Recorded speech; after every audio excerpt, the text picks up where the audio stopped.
میں آج تک اپنی خاموشی پر نہیں پچھتایا، جب بھی پچھتایا اپنے بول پر پچھتایا۔ دوسروں کے اچھا ہونے کا انتظار نہیں کرو، بلکہ انہیں خود اچھا بن کر دکھاؤ کہ اچھا انسان کیسا ہوتا ہے۔ وقت کی وقت پر قدر کریں، وقت کے پاس بھی اتنا وقت نہیں کہ آپ کو دوبارہ وقت دے سکے۔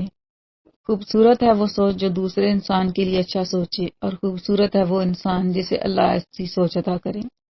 جو انسان اپنی قسمت پر خوش ہے، در حقیقت وہی خوش قسمت ہے۔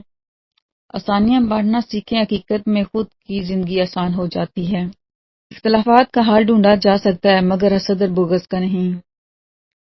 کبھی کبھی چپ رہنا شکایت کرنے سے زیادہ بہتر ہے۔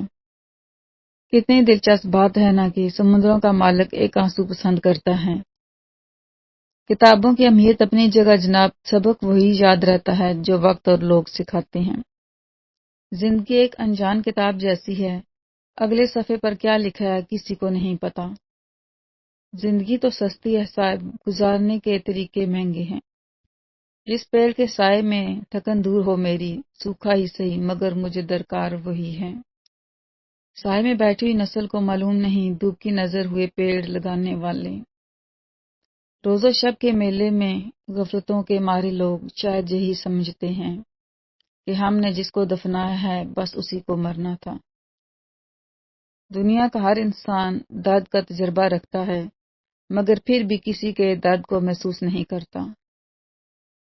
سورج ہمیں ہر شام سے درس دیتا ہے، مغرب کی طرف جاؤ گے تو ڈوب جاؤ گے۔